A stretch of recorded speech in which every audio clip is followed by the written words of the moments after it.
compañeros. Hoy día vengo a presentar mi análisis sobre el texto La conquista de Chile en textos de los siglos XVI y XVII, los trabajos de la guerra y los trabajos del hambre de Lucía y Berenice. Antes de entrar con el análisis del texto, creo que es importante igual hablar sobre la autora. Lucía y Berenice es una investigadora, académica y escritora chilena que se dedicó principalmente al estudio de la literatura colonial. Y, por tanto, hay que tener claro que el texto del que voy a hablar hoy día no es un texto propiamente histórico, sino que es un análisis literario sobre literatura colonial. Y eso va a determinar un poco lo que yo pueda decir sobre el texto, ¿no es cierto? Bueno, cosas importantes que considero de la profesora es que ella fue electa 2 veces como decana de la Facultad de Humanidades de la Universidad de Chile y fue electa en 1990 y cesó su cargo en 1998, por lo tanto ella ocupó un cargo igual de cierta importancia institucional en el periodo de la vuelta a la democracia, cuestión que puede ser relevante. Y lamentablemente doña Lucía nos abandonó el 16 de marzo de 2019 y bueno, eso. A ver, yo creo que la hipótesis del texto puede ser explicada tomando 3 elementos, ¿no es cierto? Lo primero es que lo que quiere mostrar la autora es que la literatura colonial relativa a la conquista chilena tiene un cierto discurso literario que es demasiado heterogéneo respecto de los discursos de la literatura colonial en general. Y ese género está mucho más asociado a cuestiones de la tragedia que a cuestiones de la épica, como es en general la literatura colonial. En el caso de la literatura colonial chilena, además, esa diferencia de la literatura colonial chilena a los trabajos, el discurso del trabajo, es que existe aquí en Chile una literatura colonial, un discurso literario que de alguna manera relativiza y cuestiona la narrativa oficial de la conquista. Bueno, la profesora no es muy explícita respecto de su marco teórico y conceptual, pero creo que por lo menos este contraste que hace la profesora entre el discurso épico y los discursos del trabajo es el que subyace todo su análisis de la literatura colonial. Por un lado tenemos un relato épico que se caracteriza por unos textos como la Ilíada o la Odisea, ¿no es cierto? Protagonistas que son excepcionales, son protagonistas que son demasiado distintos, demasiado superiores a los demás, al resto de seres humanos, que fácilmente son capaces de sobreponerse a los obstáculos que le pone la historia. La épica relata hazañas gloriosas y, bueno, es importante saber que en general a los protagonistas de la épica no les cuesta subvertir o sobreponerse a estos obstáculos que le pone la historia. Pero por otro lado tenemos el discurso del trabajo, que es, en realidad más que una contraposición es un contraste, no una contraposición total, pero es un contraste. Y lo que contrasta la épica es el discurso del trabajo. Y el discurso del trabajo tiene elementos literarios que son totalmente diferentes. Los personajes dejan de ser protagonistas excepcionales y pasan a ser seres que sufren, y que sufren los embates del mundo, de un mundo que muchas veces es un mundo hostil, no es un mundo idílico, y los obstáculos son máximos para los personajes y tienen que de alguna manera esforzarse para sobreponerse a ellos. Sufren penurias y desventuras y yo creo que sobre todo lo que distingue en específico al discurso del trabajo de otras formas de la tragedia, y bueno, lo importante de la épica, es que los personajes deben trabajar para conseguir el éxito, para triunfar, para avanzar en la historia, por así decirlo. Ese es lo característico del discurso del trabajo. Y eso se expresa entonces en el trabajo de la profesora Lucía en lo que ella analiza, los trabajos del hambre por un lado y los trabajos de la guerra. Los trabajos del hambre tienen que ver con que los personajes tienen que labrar sus propios medios de subsistencia y los trabajos de la guerra implica que en la retórica la lucha no es una lucha fácil, es una lucha contra un enemigo que muchas veces puede ser imbatible, que no es fácil de sobreponerse a él. Vamos a analizar literatura de personas que no conocieron lo que es la conquista de la Araucanía posterior por el Estado de Chile. Por tanto, toda gente que no conoció un fin al conflicto de la Araucanía. Bueno, el texto se estructura en base a estas tres cuestiones importantes que yo logré identificar.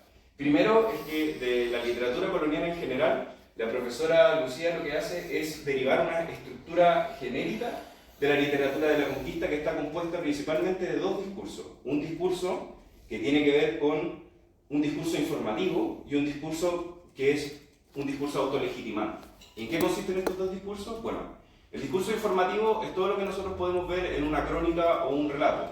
Narración de hechos, establecimiento de acontecimientos, caracterización de personajes, caracterización de un determinado territorio, y estos elementos insertos en un relato que tienen la intención de informar. Pero por otro lado, el otro discurso que contrasta esta dimensión informativa es el discurso autolegitimante, es decir, lo que está implícito en esa narración. ¿Qué es lo que está implícito en la narración de la literatura colonial? Bueno, una determinada justificación de las acciones de conquista. Y por eso es que muchos de estos textos están escritos en un tono deliberativo. ¿A qué se refiere con esto la profesora Lucía? Que están escritos como si los españoles estuviesen dando cuentas a un juez.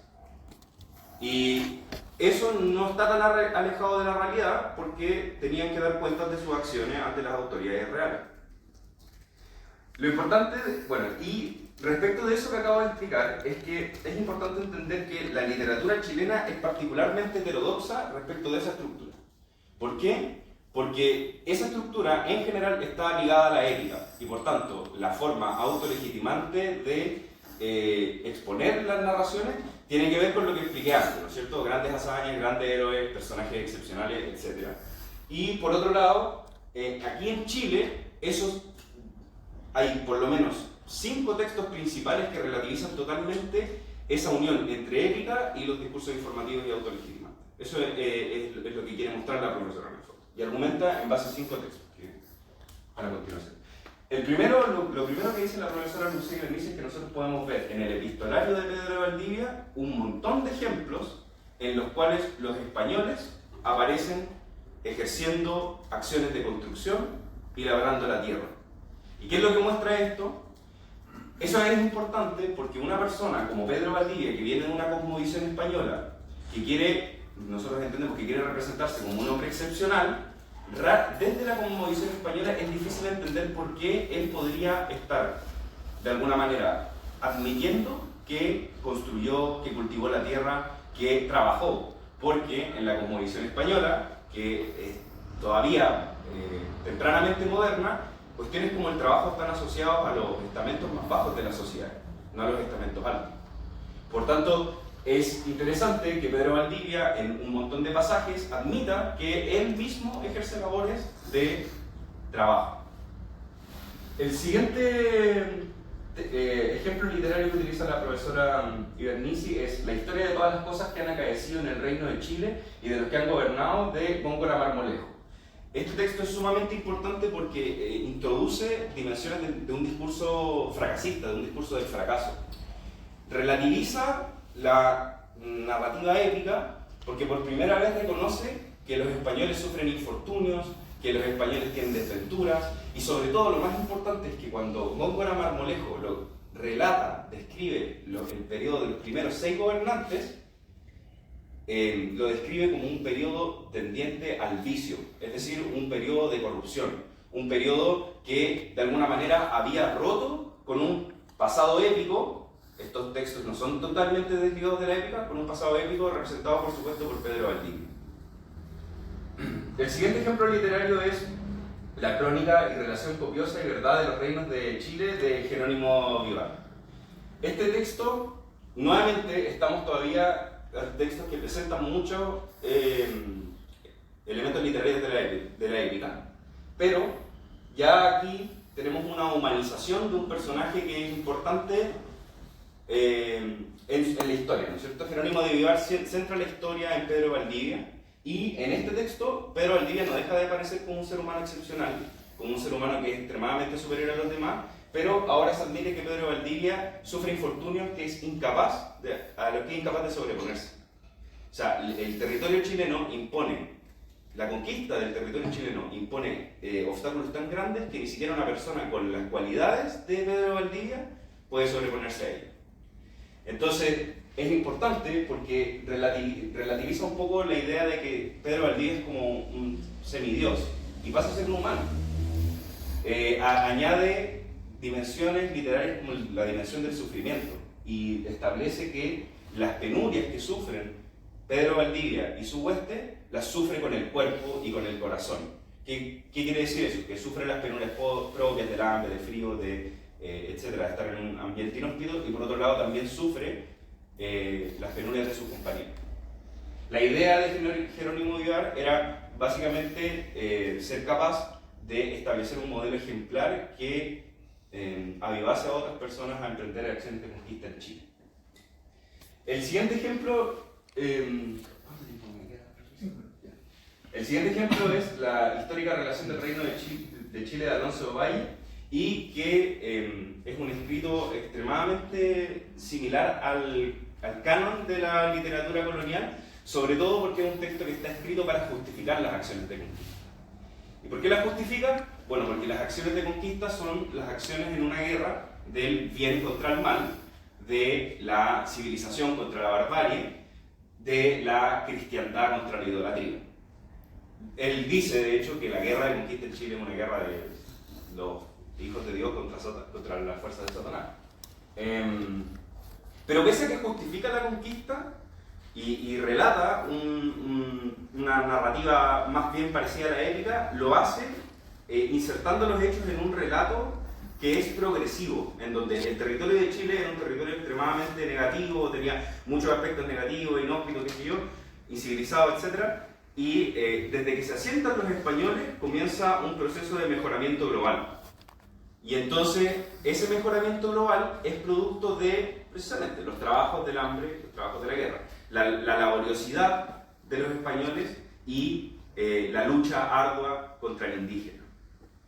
Bueno, por último, yo creo, y el mejor ejemplo de lo que estamos hablando es el cautiverio feliz de Francisco Núñez de Pineda y Bascuñán, que es un relato extremadamente heterogéneo respecto al canon de la literatura colonial. Muy heterogéneo. ¿Y por qué muy heterogéneo? Porque el objetivo de Pineda y Bascuñán es derechamente deliberar, es decir, dar argumentos a favor de una causa por sobre relatar hechos.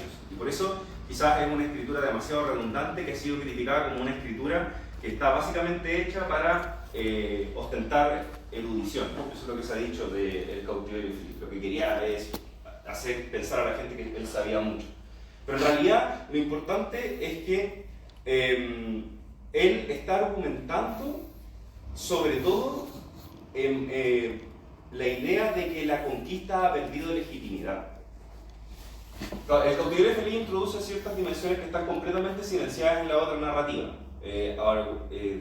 Narra injusticias contra los indígenas, violencia desatada, trato indigno hacia los indígenas, siendo él un español, y todo eso en un relato en el cual él intenta mostrar que la guerra de conquista ha perdido legitimidad.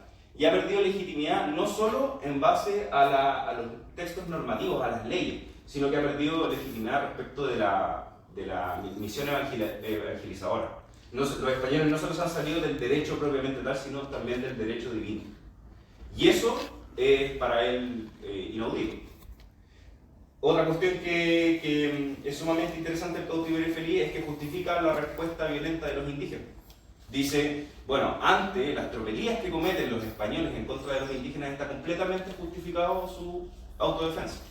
Y por último, a diferencia quizás de toda la otra literatura, el indígena Pineda Bascuñán comprende el actuar impío del indígena. Es decir, ¿por qué el indígena es borracho? ¿Por qué el indígena, ¿cómo se llama esto? Le anda mirando a la señora al amigo? ¿Por qué? Bueno, porque básicamente ellos desconocen la verdadera fe, y como desconocen la verdadera fe, no pueden actuar conforme a ella. Y la misión de los españoles es evangelizar, no maltratar. Yo creo que dos reflexiones personales que saqué respecto a este texto es que, por un lado, es muy interesante la vinculación que existe, quizás no que hace la autora, pero sí la vinculación que existe entre las manifestaciones literarias de la colonia chilena y la difícil las dificultades que presentó la conquista de América en Chile, o sea, la conquista de Chile, que al parecer, yo no sé, el profesor sabe más que yo, pero fue una empresa mucho más difícil respecto de los demás territorios de América.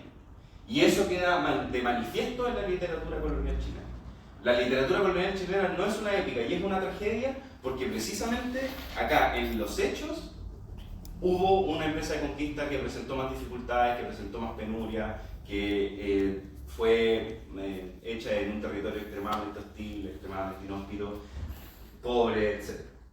Y por último, creo que también el texto muestra un poco que tenemos un conocimiento de la historia colonial que es caricaturesco y sobre todo muestra que la idea como del español malo puede ser relativizada. Porque aquí vemos por lo menos 4 personas de 5 que reflexionan, que reconocen que su cultura es viciosa, reconocen que no son capaces de sobreponerse a todos los embates que la historia le pone, reconoce, bueno, Mireia Bascuñán, ¿no es cierto?, que hay un maltrato a los indios y que ese maltrato está completamente injustificado y es completamente ilegal.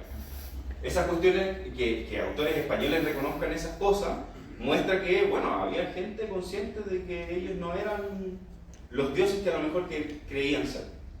Entonces eso, muchas gracias.